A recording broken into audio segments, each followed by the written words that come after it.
धर्म के दृष्टिकोण से गाय जो है अर्थ, धर्म, काम, मोक्ष, चार इसके साधन है।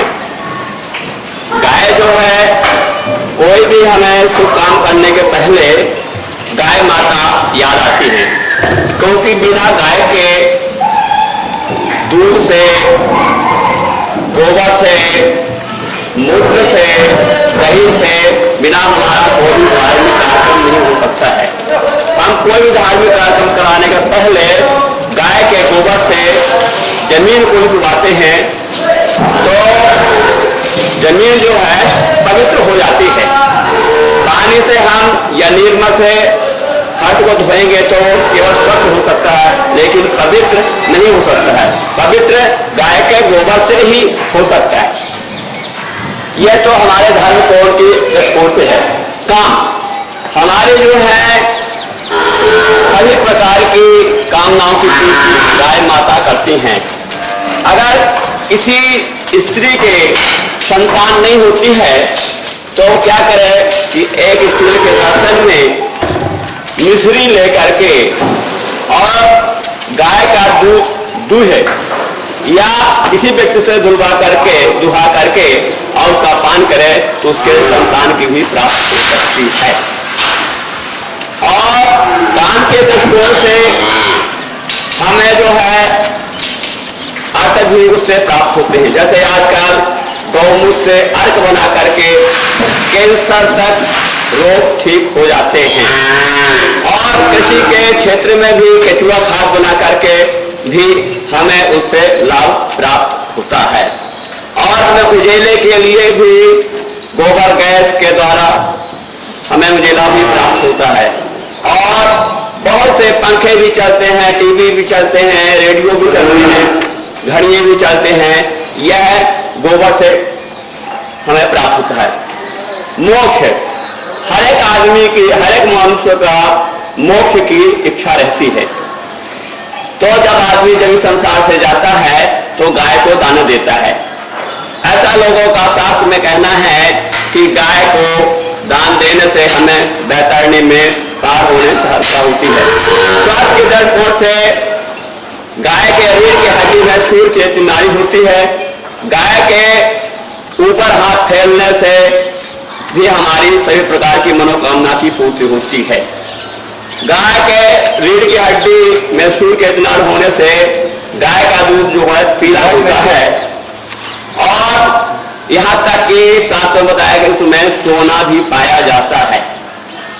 गाय का बच्चा पैदा होते ही कुछ क्षणों के बाद क्या होता है, थोड़ी देर के बाद ही वह फूलने लगता है। लेकिन भैंस का बछड़ा जो है इस तरह से उसमें गुण नहीं प्राप्त होते हैं।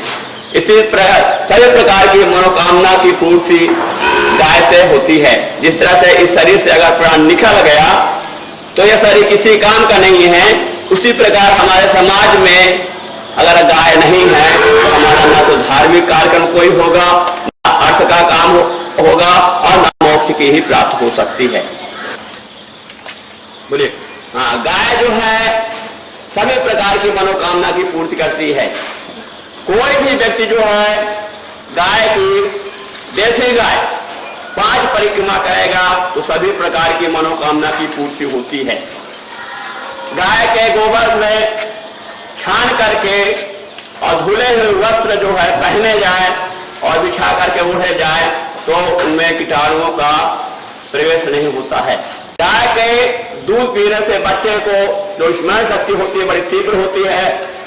और जो जर्सी, जो विदेशी गाय हैं, उसका तो ना दूध काम का, ना मूत्र काम का, ना गोबर काम का, ना बैल काम के, ना गाय का, ना उसका दर्शन से ही कोई फायदा है। जितनी हमारी देसी गाय से हमें सही प्रकार की मनोकामना की पूर्ति होती है। भगवान भी जब इस पृथ्वी पर आए तो तुलसीदास जी ने अपने रामायण में लिखा है, विप्रधैन गुरु शांति लीन मनु अवतार। और एक बार ये लाइन, विप्रधैन गुरु शांति लीन मनु अवतार।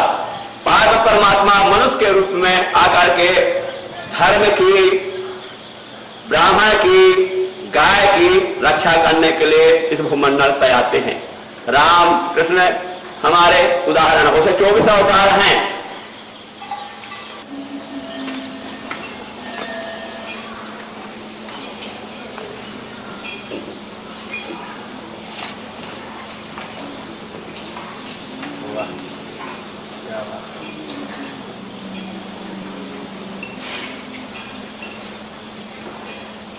गाय के रीढ़ की हड्डी में हाथ फेरने से सभी प्रकार का रोग दूर हो जाता है।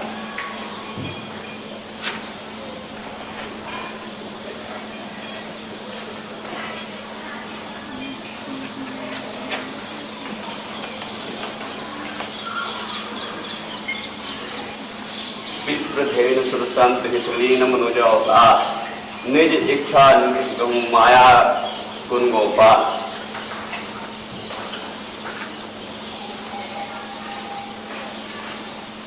गाय हमको देती ही है, हमसे कुछ नहीं लेती है। गाय वही खाती है जिसको आपन नहीं खाते हैं, और उसके बदले जिससे हमारी स्वास्थ्य अच्छा रहता है। गाय जो है, अगर हमारा वास, गाय के गोबर में लक्ष्मी का वास। बोलिए बोलिए, जो बोलना देंगे। गाय जो है हमारी सभी प्रकार की मनोकामना की पूर्ति करती है।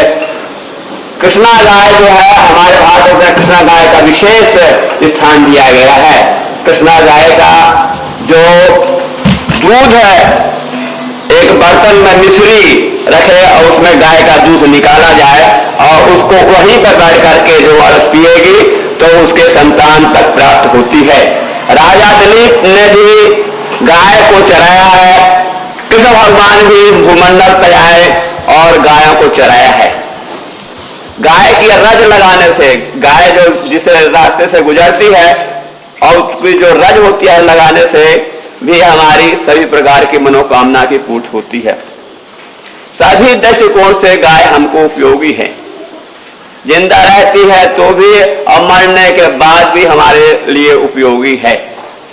गाय अगर दूध नहीं देती है तो गोबर देती है, मूत्र देती है, उस मूत्र से अर्क बनता है और अर्क से कैंसर, मलेरिया, भयंकर से भयंकर भी जो बीमारियां हैं वह उससे दूर हो जाती है।